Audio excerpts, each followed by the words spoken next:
In other words, they would accept the dominant view that Craig has laid out for us, that we can know something about the historical Jesus. But in getting to that view, they claim that 78% of the sayings of Jesus were not actually said by him. I'm not championing the Jesus seminar because I disagree with a lot of things they do, fundamentally disagree. I'm just trying to make a point. You can say there are historical nuggets here or there and recognize that these are not historically reliable portraits. Just a couple of other things.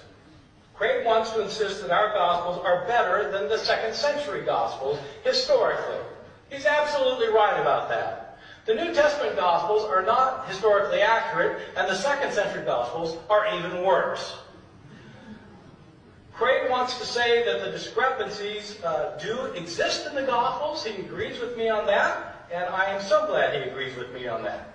But let me point out that if you have these discrepancies between two Gospels, they can't both be right historically. You might think that they're right theologically, you might think that they're great literature, but they can't both be right historically.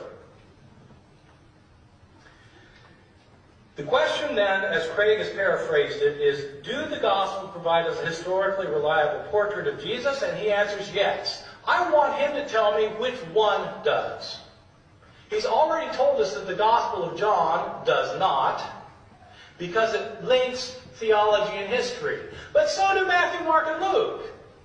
They're not objective biographical accounts of Jesus. They also have the same problem that John has. Which one of our Gospels is historically accurate?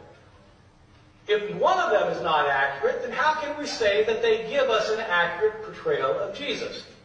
In fact, the Gospels are full of discrepancies, they're full of contradictions, they're full of false historical information. They may be valuable to you as a Christian believer. But, as Craig pointed out, historians have to pick and choose. The reason they have to pick and choose is because there's so much historically false information in the Gospels. Thank you very much.